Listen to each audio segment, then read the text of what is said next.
28 मार्च 2024 को माफिया मुख्तार अंसारी की जेल में मौत हो गई, लेकिन उसके और ब्रजेश सिंह की दुश्मनी के किस्से फिर मंजर-ए-आम पर हैं।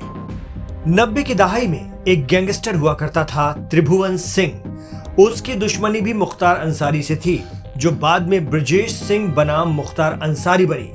दरअसल त्रिभुवन सिंह के परिवार के कई सदस्यों की हत्या कर दी जाती है। इसमें उसके भाई राजेंद्र सिंह की हत्या भी शामिल होती है, जो यूपी पुलिस में था। इस मर्डर में मजनू सिंह गैंग के साथ साथ इसके सदस्य मुख्तार अंसारी और साधु सिंह का नाम सामने आता है। कहा जाता है कि अपने भाई की हत्या का बदला लेने के लिए त्रिभुवन सिंह अपनी गैंग के भरोसेमंद सदस्य ब्रजेश सिंह के साथ मिलकर साधु सिंह की हत्या कर देते हैं।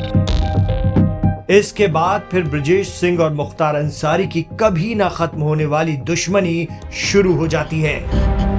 अगर बात ब्रजेश सिंह की करें तो ये वो नाम है जिसको लोग बाहुबली और माफिया नहीं, डॉन कहते हैं। ब्रजेश सिंह का दबदबा ये है कि उसने जेल में रहते हुए वाराणसी से पत्नी को एमएलसी बना दिया।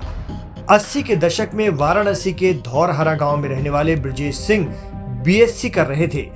तभी सिंचाई विभाग में कर्मचारी रविंद्र नाथ सिंह का गांव के एक शख्स से जमीन को लेकर झगड़ा हुआ और उनकी हत्या कर दी गई। रविंद्र नाथ सिंह ब्रजेश सिंह के पिता थे। 1984 में पिता की हत्या के बाद ब्रजेश ने पढ़ाई छोड़ी और हथियार उठा लिए। ब्रजेश की उम्र तब 20-21 साल रही होगी। कहा जाता है कि साल 1985 में ब्रजेश सिंह एक शॉल लेकर गांव में अपने उसी दुश्मन के घर पहुंचा। दुश्मन के पिता घर के बाहर ही बैठे हुए थे। झुककर उनके पैर छुए, शॉल उड़ाया और अगले ही पल गन निकाली और अपने पिता के हत्यारे के पिता को छलनी कर दिया। यह हत्या करने का एक अलग ही स्टाइल था। इसके बाद वो फरार हो गया। अब एक मयान में दो तलवारें भला कैसे रहती? आरोप है कि 2001 में ब्रजेश सिंह ने मुख्तार अंसारी पर हमला करवाया था।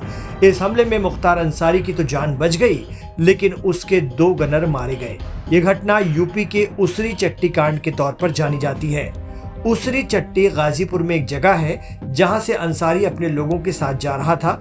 इसी दौरान एक ट्रक और एक कार ने मुख्तार को आगे और पीछे से घेरने की कोशिश की, लेकिन मुख्तार अंसारी की किस्मत उस वक्त अच्छी थी। तभी रेलवे फाटक बंद हो गया और हमला करने वालों की एक गाड़ी पीछे रह गई। अब मुख्तार की गाड़ी के आगे एक ट्रक था, जिसमें से 2 लड़के बंदूक लेकर निकले और गोलियां बरसाने लगे। इसमें मुख्तार अंसारी के कई लोग मारे गए, लेकिन वो खुद बच गया। बताते हैं कि इस घटना में ब्रजेश सिंह को भी गोली लगी थी, लेकिन वो भी बच गया। इसके बाद कई साल तक वो अंडरग्राउंड रहा और इसी तरह बिना किसी के सामने आए अपना कारोबार चलाता रहा। इसके बाद से मुख्तार अंसारी और ब्रजेश सिंह की दुश्मनी और ज्यादा बढ़ गई। फिर आता है साल 2008, जब ब्रजेश सिंह को दिल्ली स्पेशल सेल की टीम उड़ीसा के भुवनेश्वर से गिरफ्तार कर लेती है। इस बीच ब्रजेश सिंह के परिवार वाले सियासत में अपना परचम लहराने लगे। ब्रजेश सिंह के बड़े भाई उदय भान सिंह, पत्नी अन्नपूर्णा सिंह और खुद ब्रजेश सिंह जेल से एमएलसी का चुनाव लड़ते हैं और जीत जाते हैं। मुख्तार अंसारी का भी राजनीति में दबदबा कायम रहता है और इन सब के बीच मुख्तार अंसारी गिरफ्तार होने के बाद आरोप लगाता है कि उसकी जान को खतरा है। मुख्तार के भाई अफजाल और बेटे उमर ने आरोप लगाया कि जेल में उसे जहर दिया जा रहा था, ताकि उसरी चट्टी कांड में मुख्तार अंसारी ब्रजेश सिंह के खिलाफ गवाही न दे सके। ऐसा इसीलिए क्योंकि उसरी चट्टी कांड में मुख्तार अंसारी ही चश्मदीद गवाह था।